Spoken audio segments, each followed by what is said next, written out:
Hello everyone, मैं दिव्या दीवानी। एक दोहा बार बार सुनते आए हैं बचपन से हम। कबीरदास जी का बहुत प्रसिद्ध दोहा है, बुरा जो देखन मैं चलिया, बुरा न मिलिया कोई, जो दिल खोजो आपनो, मुझसे बुरा न कोई।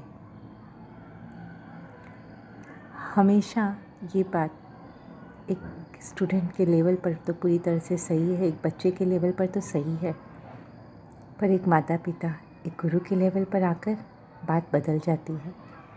जब हम माता पिता बन जाते हैं, जब हम गुरु बन जाते हैं, तब हमें अपने दृष्टिकोण को थोड़ा सा बढ़ाना ही पड़ता है। तब ये कहकर नहीं चलता है कि हर बुराई मुझ में ही है, मेरा बच्चा गलती कर रहा है, कुछ मिसबिहेव कर रहा है, तो उसे सुधारने के लिए तो मुझे भरसक कोशिश करनी पड़ती है, करनी ही होती है। बहुत नेचुरली होता है हमसे ये सब। एक बात याद आ गई है, तेजस श्रुति जब छोटे थे, दोनों मेरे बच्चे, उस वक्त मैं कभी उनको डांटती थी तो डांट तो देती थी, मार भी लगा देती थी ज़रूरत पड़ने पर फिर दूसरे कमरे में जाकर मैं रोने लगती थी। मेरे ससुराल में तो ये बात किसी को नहीं समझ में आई थी कभी भी, क्योंकि अंदर जाकर चुपके से रो लेती थी। पर मेरे पीहर में मेरी भाभी और मेरी मम्मी, ये लोग मुझे देख कर के हंसा करते थे कि क्या पागल है, कि पहले तो बच्चे को डांट रही है, फटकार लगा रही है, और अब जाकर रो रही है। पर ऐसा ही होता है ना, दुख तो होता था मुझे तब भी, आज भी होता है। जब मैंने प्रश्न पूछा 2-3 दिन पहले सबसे कि मुझे बताइए कि ये आंसू क्यों आ जाते हैं, कुछ ने जवाब दिया कि ये आंसू बस प्रेम की वश आ जाते हैं। मैं सच बताऊँ आपको, प्रेम के वश ही आते हैं आंसू, पर पछतावे के आंसू होते हैं ये। कुछ तो ऐसी कमी है मुझ में, जो मेरे गुरु को मुझे अपने से दूर रखना पड़ रहा है। मैं उनके चरणों की रज लेने के लायक अब तक बन नहीं सकी हूँ। ये बात तो मुझे अपराध बोध से ग्रसित कर देती है, और पछतावा और पश्चाताप के आंसू आते हैं। पर फिर हृदय से एक ही मांग उठती है कि मौला मेरे परमात्मा, मेरे खुदा, हर जन्म में मैं आपकी भक्त बनकर आऊँ।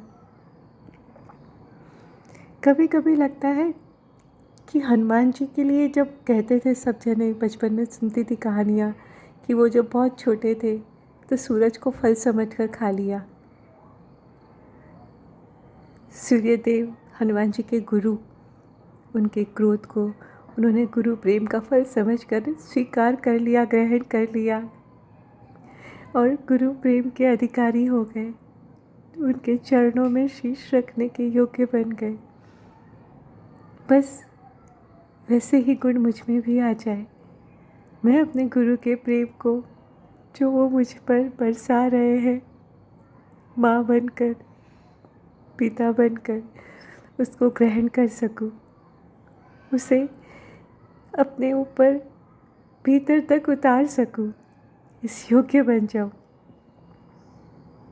मैंने 2 दिन पहले अपने गुरु को कुछ शब्द लिखकर भेजे कि अपनी महफिलों में इस काफिर का जिक्र न किया कीजिए, हर देखने वाला दहल जाता है मिटे हुओं के हाल पर। एक काम बस अब इतना ही कीजिए, इश्क के मारे काफिर को अपने दिल से निकाल फेंकिए।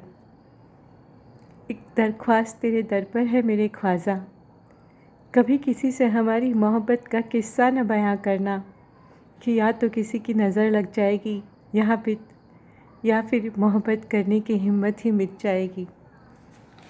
लिख तो दिया, पर लिखने ही साथ कुछ ही समय में अपनी गलती का एहसास होना शुरू हो गया कि ये बात गुरु जब अपने शिष्य से कहे, गुरु किसी नासमझ से कहे, अनाड़ी से कहे,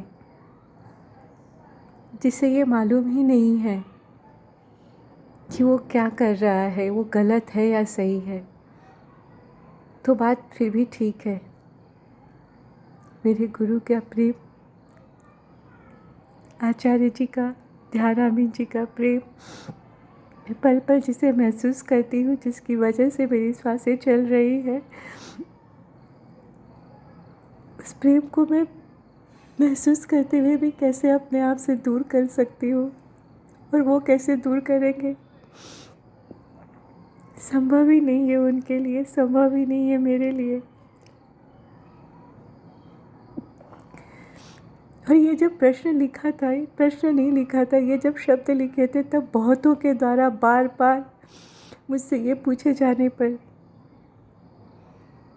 कि ऐसा कैसा गुरु है तुम्हारा। गुरु कोई डांटता है इस तरह से, हमें तुम में कमी नहीं दिखती। मैं उन्हें बार बार बताती रह जाती कि कमियां मुझ में ही है, बहुत सारी कमियां हैं जो एक एक करके वो पूरे प्राणपण से निकालने की कोशिश कर रहे हैं। वो मुझे तराश रहे हैं। उस तराशे दाने पर, उनके द्वारा मुझे निखारे जाने पर यदि मैं ही टूट जाऊं, तो ये तो मेरी ही कमी है। वो तो गुरु है, छेनी हथौड़ा नहीं लेंगे तो अपने जीवन में, अपने जीने के तरीके में, अपने भीतर तो सुधार कैसे लाऊं? वो कैसे होगा मेरे अंदर कि मैं उन्हें धारण कर सकूं, कि गुरु के साथ एक हो सकूं, मिट सकूं अपने गुरु में। कहते हैं राधा और गोपियों के प्रति कृष्ण का प्रेम अटूट था। कृष्ण का प्रेम अटूट था। राधा और गोपियाँ भी तो उसके योग्य बनाई थी अपने आप को। कृष्ण जब उन्हें कहते थे कि तुम क्यों मुझसे प्रेम करती हो, मत करो मुझसे प्रेम, वो गोपियाँ कहती थी कि नहीं, हम प्रेम किए बिना कैसे रहें, और कैसे रहेंगी। गोपियाँ, कृष्ण उनके गुरु थे, जीवन जी रहे थे वो उस तरह का जिससे सबको बेस्ट फ़ायदा मिल सके, सबका कल्याण हो सके।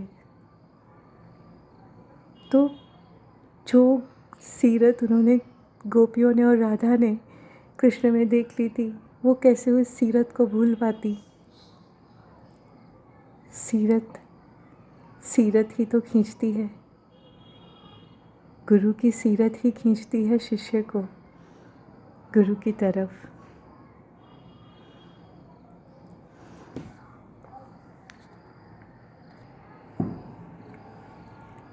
और